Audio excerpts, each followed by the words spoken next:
தானடி பனியிலும் வேர்க்கிறேன். முத்தங்களின் ஓசைகளே பூஜை மணியானதே. செவ்விதழின் ஈரங்களே தீர்த்தமென்று தோணுதே.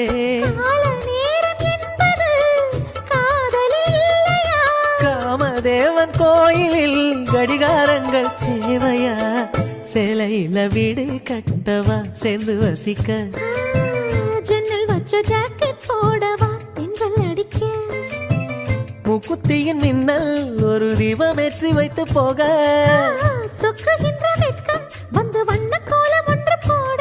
என்னை நான் உன்னிடம் அள்ளி கொடுக்க. சேலையில வீடு கட்டவா சேர்ந்து வசிக்க? ஜன்னல் வச்ச ஜாக்கெட் போடவா